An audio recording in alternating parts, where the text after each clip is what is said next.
Hi everyone, comic book reviewer here. This time we're reviewing Biff to the Future, issue number 2.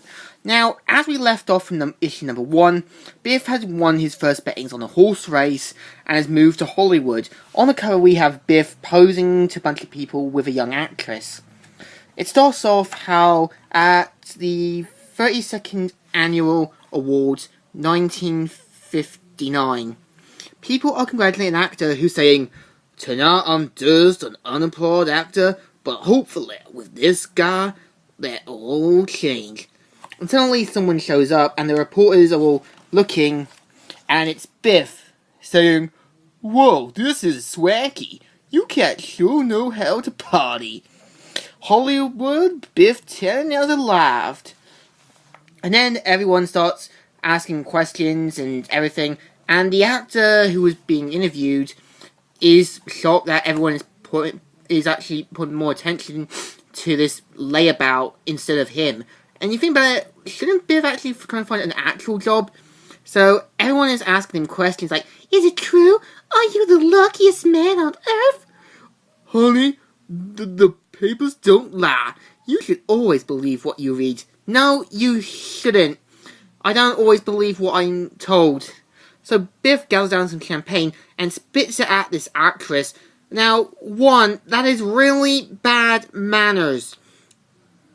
You should at least swallow it or spit it back in or something. He's like, "What kind of swell are you serving here? Sorry, toots, I'm gonna find me a real drink."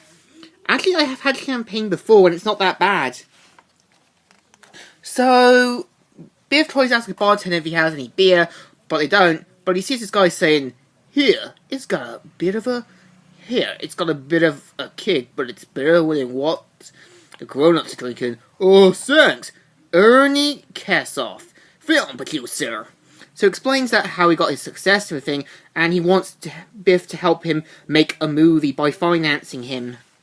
So 7 weeks later, he's like, "Hey, Bernie, what gives? What is all this?" "Oh, Biff, unexpected trade." So explains that there are money problems and everything that needs to be sorted out. So meanwhile, Biff is at a hotel and someone says, "Could you fetch me a towel? I'm afraid I'm all wet." "Ain't no boy, you're blocking me, son. Anyone tell you make a better window than a door, miss?" Actually, it's kind of like you make a better door than a window. It's like, "Holy crap, you're wet." "I mean, whoa, I've seen you in the magazines." "Which one?" "Oh, la. What's this? Are you a writer or director?" "Nothing real. Notes for a movie." And so meanwhile, Ernie shows him their like film producing company now called Tanning Pictures. That kind of sounds like something from an old flick. So Ernie explains that saying that enough celebrating now, and that's on to real business for the studio, he means, and saying that it's not going to be easy for the image and success and stuff. And meanwhile, a big fancy car shows up, and Biff automatically knows that something's fishy about this. He's like, well, this is your car, Biff.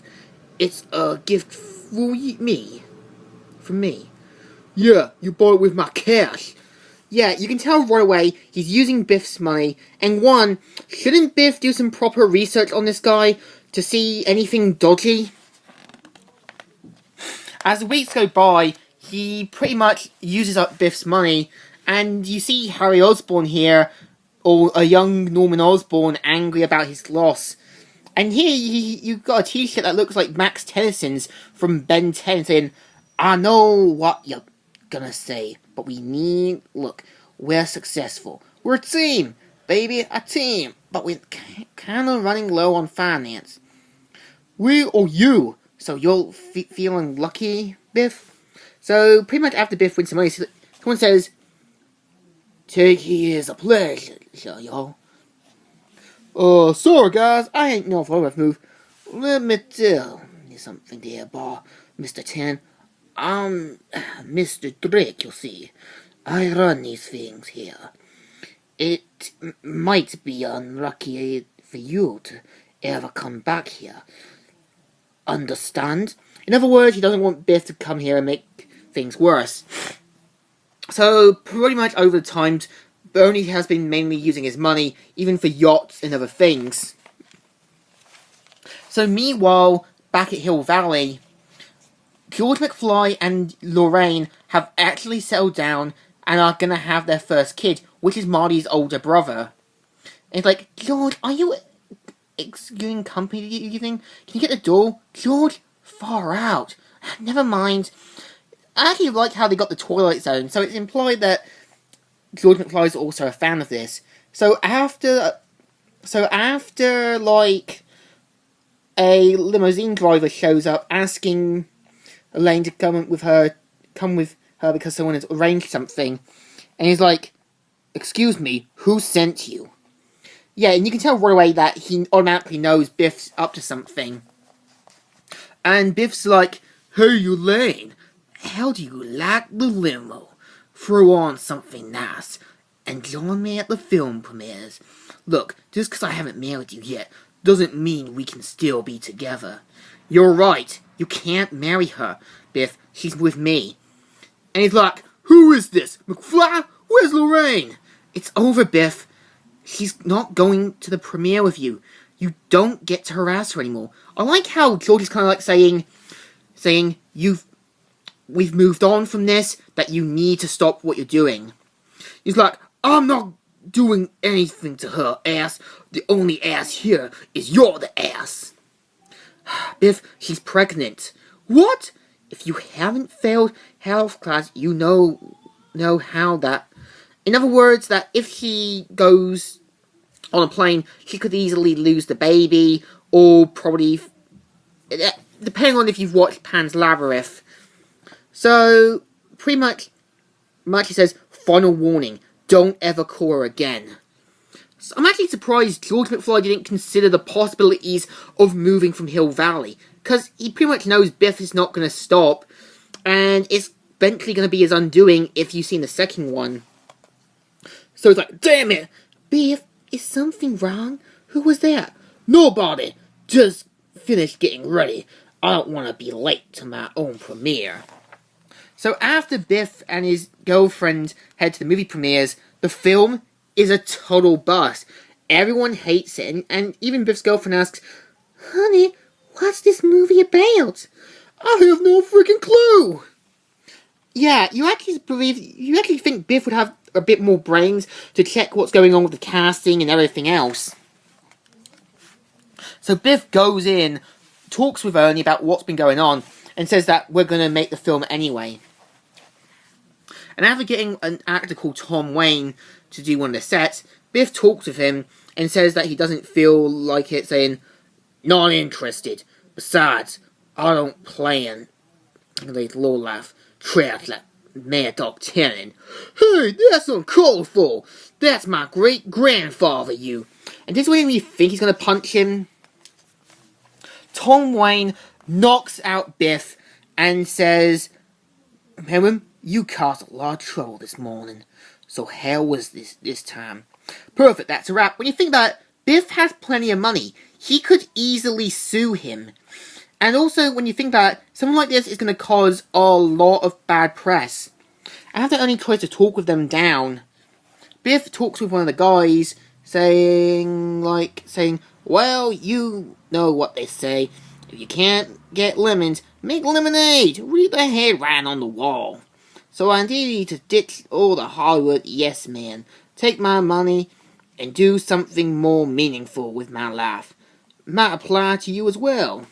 So he gives Biff some advice, saying, "Hey, you lose for the gripper?"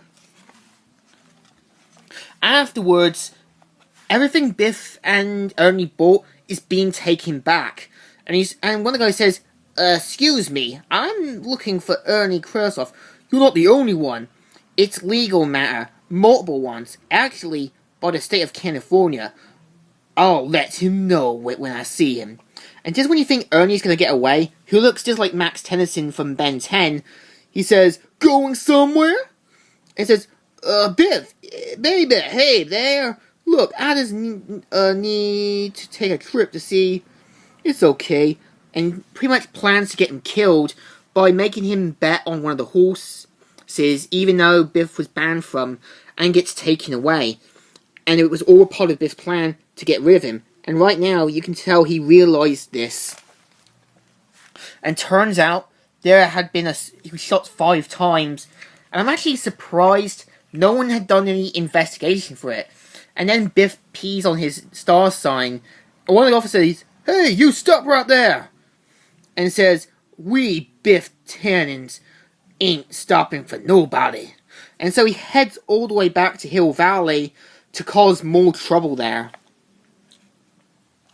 And then the next cover will be about how George McFly got gunned down.